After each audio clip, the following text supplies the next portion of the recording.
known universe yung threat ni Senador Lacson na perpetual ba? Ano ba yung term na ginamit niya? Forever walk out. Ang dami-dami na po. I was here last Wednesday as a demonstration of support ng PDP kay Senator Amy Marcos. Although, ang instruction sa akin, huwag ka na magsalita, just show yourself there na naka-PDP ka at to convey the unspoken message that PDP is behind the efforts of Senator Amy Marcos. Kaya nandyan lang po ako. When asked to speak by Senator Amy, I respectfully declined. Kasi meron na nga tayong press con. Pero we support Senator Marcos and we support the majority and we denounce the majority for their obstructionist acts of throwing a monkey wrench into the legislative process. Ibig niyong sabihin, pagka ang minority ay hindi nila makuha ang kanilang gusto, sisirain nila, wawasakin nila yung legislative process by depriving the Senate of a quorum. Hindi ba sila'y hinalal ng milyon-milyon para maging kinatawan? How can you represent the people if you're walking out?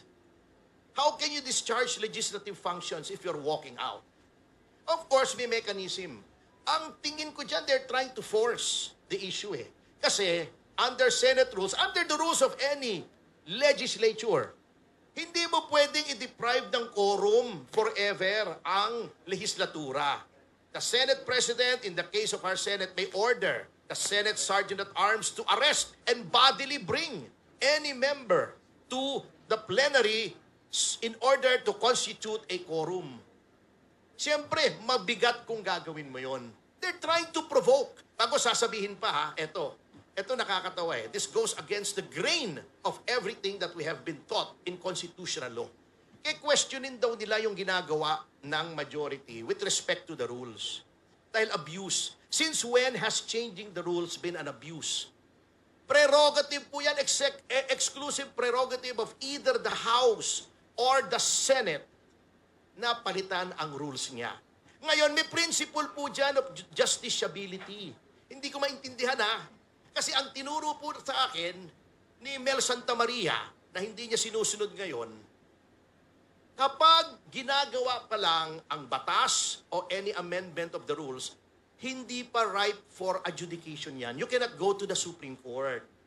You can only go to the Supreme Court kapag yung batas ay napasa na at or yung rules ay pinasa na ng majority. That's when you question it. If you can question it at all. Dahil exclusive yan. Di ba sinabi ni Tito Soto, do you see how hypocritical these people are? Sabi ni Tito Soto, the Senate has the exclusive right to make its rules, blah, blah, blah. Pagkatapos ngayon, pupunta daw siya sa Supreme Court para questionin kung bakit iniiba yung rules. Gusto niya, noon, ayaw niyong makialam ang Supreme Court, noong in-invalidate yung impeachment, ngayon gusto niyong makialam ang Supreme Court. On the same principle, yung acts exclusively belonging to the province of the Senate in performing. Good luck after insulting the Supreme Court, after saying that the members thereof are ignorant, etc. Pupunta ka ngayon sa Supreme Court, good luck. Ha? Baka ang mangyari sa kanya pag may sinabi siya sabihin sa kanya ng Supreme Court achiche. Insultuhin mo yung Supreme Court, baka pupunta ron. Sinasabi pa nila, may nagsabi sa akin, pwede daw hindi sundin yung order ng Supreme Court. Bakit pupunta ka sa Supreme Court? Diba? How hypocritical these people are. Noong panahon ni Trillanes na nakukulong, gusto nila remote participation. Noong panahon ni De Lima nakakulong, remote participation. Ngayon, ayaw nila. And then, someone will say na, minamadali nyo ba ito? Dahil may makukulong na sa inyo? What a thing to say to your colleagues. That's the problem of electing characters to the Senate. Diba? I will just vary the old saying, diba? When you elect clowns to the Senate, the clowns do not become honorable. The Senate becomes a circus. Matindi po yung sinabing yun. If there's anything that is unparliamentary, hindi yung ginawa ni Senator Amy, because that forms part of the prerogative of any senator to rise on a question of privilege. Hindi kasi marunong yung ibang mga senador natin. Kung mababasa nila yung mga ibang privilege speeches before martial law, ni na Jokno, ni na Ninoy, ni na Tanyana, mas matitindi pa sa ginawa. Those of you do not remember, matanda na po kasi ako yata pinakamatanda rito Kasi before the advent of the internet, of social media, lahat po ng privilege speeches ng mga senador, pinapublish nila. Then meron noong tinatawag na franking privilege. Libre po, pag nag-mail sa inyo ang mga senador ng kahit ano, libre, hindi kailangan ng post office, stamp. Ginagamit po yun ng mga senador. Daan-daang libo minimail nila kung sino-sino, lalo na yung mga local government officials. My father was a board member. He was a councilor. Lagi siya nakakatanggap ng kopya ng mga privilege speeches. Pinababasa niya sa akin. Matitindi. Si Ninoy accused President Marcos Sr. of orchestrating the Jabida Massacre.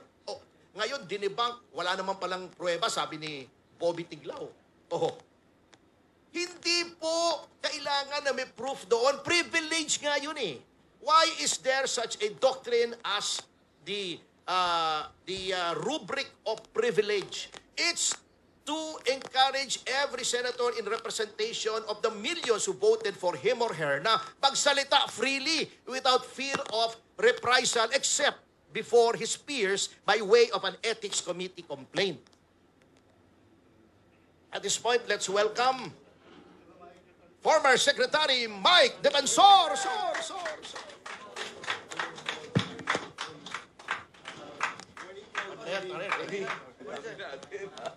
Dito pa sa gitna. Dito ka. Hindi ka dyan. Dito ka. Hindi. Dapat yung pinakagwapo nasa gitna. Yung mga gwapo dapat nasa gitna. Kaming mga... dito ka na. Yan. We will evacuate.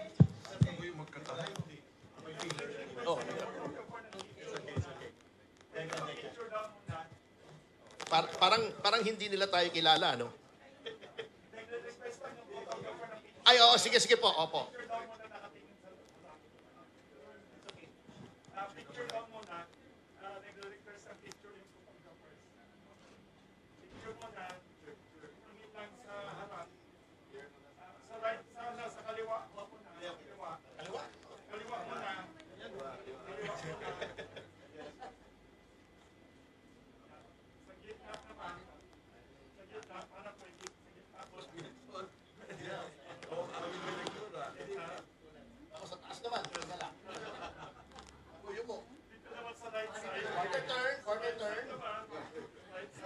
Quarter turn to the right. Another quarter turn, ladies.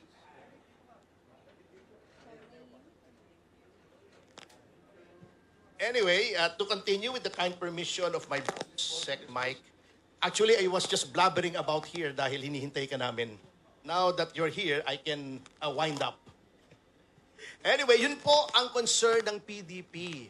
We are appealing to our senators for sobriety. Yung pinagsasasabi nilang tyranny of the majority, there is no such thing. In a democracy, talagang majority ang nasusunod. Bakit? Nung nanalo ba si BBM, may nagsabing tyranny of the majority. That is democracy. The majority rules. Yun po yun. Wala tayong magagawa doon. Those are the rules. And the rules of the Senate are subject to amendment at any time by the will of the majority. Wala pong tyranny rito. Puro kahipokrituhan, puro demagoguery ang pinagsasabi ng minority. Ngayon, I challenge Senator Lacson. Kasi isa pang ipokrito yan Surrender siya kay Bato. Unang-una, pumirma yata siya dun sa Resolution 44, di ba? Si Ping. Pagkatapos surrender, hindi naman siya sumurrender noon. Nagtago siya. Yung all those calling for the surrender of Senator Bato are hypocrites. Because yung sina Teddy Casino, sina Lisa Masa noong 2006, ewan ko kung buhay na yung iba sa inyo rito, nagtago yan ilang linggo sa loob ng House of Representatives. Diba? Tignan nyo yung mga news reports. Pinagmalaki pa ni Lisa Masa, doon na daw siya naglalaban ng panty sa loob ng House of Representatives, sa lababo. To evade arrest. Si Trillanes, ganun din. Si De Lima, 2 araw yan nakiusap. I was there. kasi kami yung ng VACC yung nag-file nung Bilibid drug case. We were there nung isa-serve yung warrant, nakiusap si De Lima, baka pwedeng 2 days muna ako rito to wind up. Hindi siya pinasok. Walang nagpumilit pumasok doon para arestuhin siya. Now they're calling for surrender. They are justifying yung pagpasok sa Senate. Ang kakapal ng mukha nitong mga to eh. Grabe. Si Lacson nga ang nag-coin ng word fugitive from injustice. Swerte lang yan si Lacson, sinuportahan niya si Noynoy, tumawid ang administrasyon. Noong ginrant yung certiorari niya ng Court of Appeals, yung si Solicitor General Cadiz, an Aquino appointee, did not appeal. Can you imagine the crime of the decade, hindi mo i-appeal yung pagkatalo ng gobyerno? Solicitor General ka. Yung mga annulment cases nga na ordinaryo, ina-appeal automatically ng OSG, siya hindi niya appeal. Yung Dacer Corbito double murder, may 2 tao na patay. On a technicality, nag-grant yung lifting ng warrant ng principal accused, hindi mo i-appeal. Yan ang tirada. Diyan, swerte si Ping. Swerte lang talaga si Ping. But one day, his luck will run out. Anyway, I challenge him, sige, pakita nyo yung tunay na mukha nyo sa sambayan ng Pilipino. Forever mag-walk out kayo. Sige. Pakita nyo, show your true colors. Ganyan naman kayo, pikon kayo eh. Pag kayo majority, okay lang. Pag kayo minority, hindi okay. And to end this tirade, I wish to announce that after this, I am proceeding to the Supreme Court to file a case for indirect contempt against Representative Sara Ilago, na isa pang ipokrito. Gustong-gusto niya, ayaw niya na siya ay binabatikos. Pero, gusto niya, igalang daw siya, etc., etc. Although wala namang misogynistic sa sinasabi ko, I was mocking her. I was making a point as part of a political debate. Napaka-sensitive mo. Pero pagdating sa rules ng korte, ay babastusin mo yung rules. Sinasabi na sa rules of court na confidential yung disbarment, ire-reveal mo. Bastos ka. Ayaw mong bastusin, pero bastos ka. At yung Makabayan Black, bastos yung mga yan. Dapat nga i-change yung last letter niyan eh. Hindi, letter G. No, anyway. Anyway, ganyan po, we will not stand for such hypocrisy. We will not stand for a violation of our rights. Ang gusto niyo mga yan, sila, red tagging, puro hipokrito eh. Sila, nagagalit sila pag nire-red tag sila, pero ang lakas nila ng loob, magsabing pasista, magdanakaw, si ganito, si ganon, matindi ang hypocrisy. We will teach them a lesson. And also in the works, last na po ito, because I know you're anticipating the talk of Secretary Defensor, it's a civil suit against actress Jasmine Curtis is also in the works. Kasi alam nyo, yung mga yung snowflakes, liberal woketards, ang hilig-hilig bumanat, babanatan si Pangulong Duterte. Pagka sasabihin nakakadiri si Suntay, pag sila ang kino-call out, nagagalit sila, nagdedemanda sila. Let's give them a dose of their own medicine. Hindi pwede yan. Kayo lang ang pwedeng bumatikos. Kami hindi pwedeng mag-respond, demanda nyo. Magdemandahan tayo. Forever. Kung may forever walk out, forever demandahan tayo. I will not stand for such hypocrisy. If only to make a point na hindi pwede yung mindset nyo na kayo lang ang pwedeng mamintas, ayaw nyong mapipintasan. That's BS. I will not stand for that. And I will stand up for my rights. Anyway, maraming salamat po. And now I turn over the floor. Baka bigla siya sumagaw na, I have the floor! Magalit na. Baka bigla ko sigawan na, I have the floor! Magkamayan pa kami mamaya. I want to give the floor, or to yield the floor over to our boss, our idol, our inspiration, former Secretary Mike Defensor. Thank you so much. Okay. Attorney Ferdy, maraming salamat. And of course, isa to sa mga, lahat ng kasama natin dito, mga aktibong kumikilos tungkol dito sa corruption na nangyari dito sa ating bansa. Alam niyo ho, sa sitwasyon natin ngayon, umigit kumulang 40 na kaming nakasuhan. Sa flood control scandal, Ang nakakasuhan pa lang, at least the prominent names, 6. Kasama na ho dyan si Alcantara, si Bernardo, at saka si Bryce, na naging state witness pa. Pero yung lahat na nagagalit, lahat ng sumisigaw, lahat ng nagsasalita, may kaso na. In fact, I was just talking to Attorney Jimmy. Sabi ko, Attorney Jimmy, may kaso ka ba? O sabi niya, na-dismiss, MR, pending. Attorney Topacio, may kaso. Hindi ko pa, si Ka Eric, ang dami, suki rin to ng ano eh. 3. Ayun, si Ka Eric. So, ang punto ko dito, itong mga taong tong lahat, wala naman kaming ginagawang sasabihin mong illegal. Kung hindi, nagsasalita kami at galit kami sa korupsyon. At tingin ko, kami ay kumakatawan sa sentimiento ng lahat, hindi lang marami, ng lahat ng Pilipino na gusto ng hustisya, na gusto makulong ang mga nagnakaw at gustong maibalik ang perang ninakaw sa ating bansa.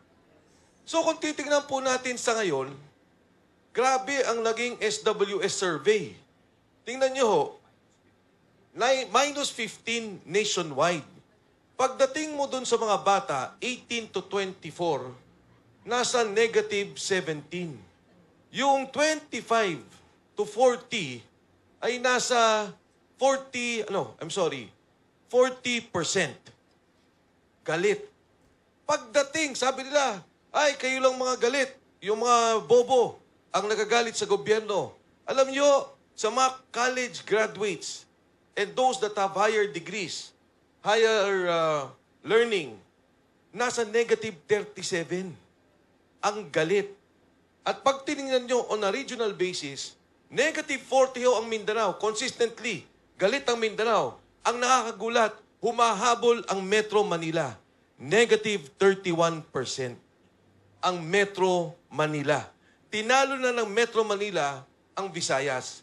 Bakit o ganito ang survey? Dahil galit ang tao. At yung galit na yan din no ang nagpapakita ng suporta sa Senado, sa 13 senators of the majority of the Senate today. Bakit? Hindi ho dahil sa impeachment yan. Walang problema ang impeachment. They don't have the numbers and they cannot impeach Vice President Inday Sara Duterte. Hindi ho yan dahil sa Constituent Assembly.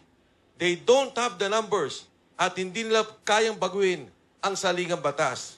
Yan po, ang away sa Senado ay dahil sa Blue Ribbon Committee. Yan talaga ang nagiging away. At yan po ay dahil sa ayaw nilang ilabas ang 18 Marines. Yung sinasabing delivery 3 times a week, minimum 500 million. Maximum 4 billion pesos.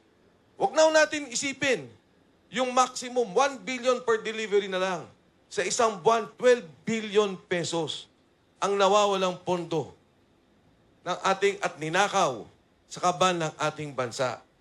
Ayaw ng Blue Ribbon Committee na magsalita at ipatawag si E.S. Bersamin, si Secretary Pangandaman, si Yusek Adrian Bersamin, Yusek Traigib Olaybar.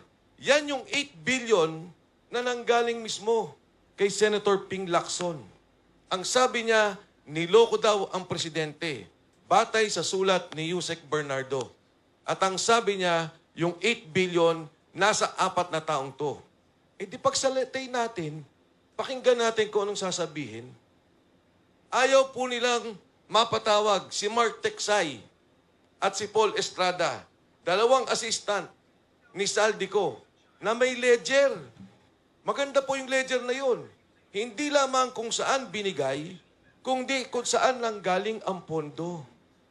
Ang sabi nga sa akin ni Saldico, during one of our conversations, nung nag-usap pa kami, Attorney Ferdy, ang sabi niya, alam mo, sabi niya, Idol, mas malaki pa nga doon sa mga road, yung safety road projects, ang bigayan. Yung netting, sabi niya, ang laki ng bigayan dyan. Ayaw nilang ipatawag si Manny Bonoan na dapat magsalita dahil sinabi siya yung humawak ng 30 billion na nag-ayos doon sa 100 billion na pondo na ibinigay ni Saldico. Ayaw po nilang marinig si Saldico Pag si Saldico, pinayagan ng Blue Ribbon na magsalita under Zoom, magiging opisyal lahat ng sasabihin niya tungkol sa pondo. At higit sa lahat, ayaw po nilang ipatawag si Speaker Martin Romualdez. Ngayong araw lang naglabas ng statement yung kanyang abogado, si Attorney Atienza. Ang sinasabi, wala daw silang relasyon sa budget. He is the Speaker of the House. There is no direct function governing the budget in terms of approval and execution. E di pakinggan po natin, pagsalitain natin, e di ba ang sabi ni Saldico, yung tamarind na bahay niya, amoy pera na. Dahil yung ilalim nun ay puro pera. Ano ang sabi ni Speaker Martin Romualdez? Pag ako pinilit nyo, magsasalita ako. Eh di ba yung palang admission na may alam siya? Eh yun nga sila i-esbersamin, Secretary Pangandaman, na magsalita si Saldico. Biglang nag-resign. Yan ang ayaw nila sa Senado. Ang Blue Ribbon Committee hearing. Ngayon bakit natin tinutulungan ang majority group na sinasabi lang gusto natin ng virtual voting? Eh kasi naman kakasuhan nila. Sino-sinong gusto nilang kasuhan? Jinggoy Estrada, Chis Escudero, Joel Villanueva. May 2 kaso pa kila Villar, pero ito yung 3 pending for plunder. May 2 kaso sa ICC, Senator De La Rosa and Senator Bongo. Kasi pagka pumayag sa virtual voting, hindi nila makukuha ang liderato.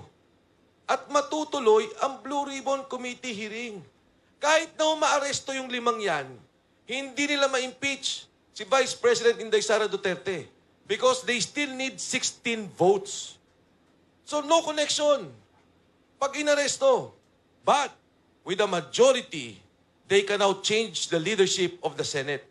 At kukunin ulit nila ang Blue Ribbon Committee hearing at patatahimikin ulit nila, hindi malalaman ng taong bayan ang katotohanan sa pagnanakaw sa ating bansa. Ngayon kami ngayon ni Senator Marcoleta biglang nagkakaso. Plunder, non-bailable.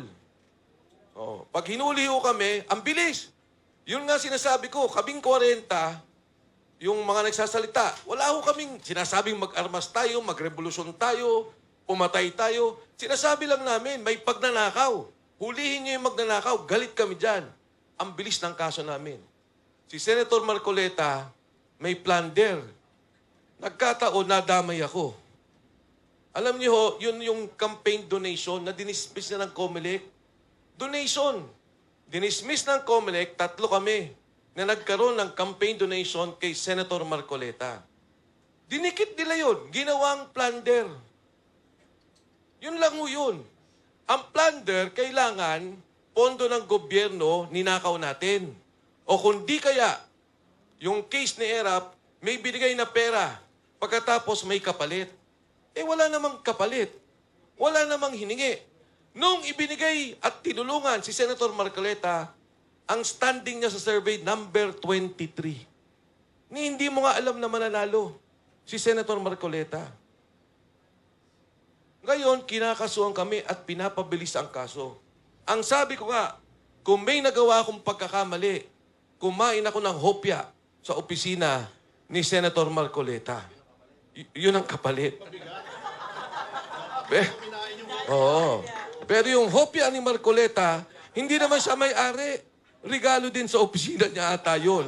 Dahil nung nakita siyang kumakain sa Kongreso ng hopya, yung mga suporta niya natutuwa, nagpapadala ng mga hopya-hopya. Nakita ko, hindi naman masarap.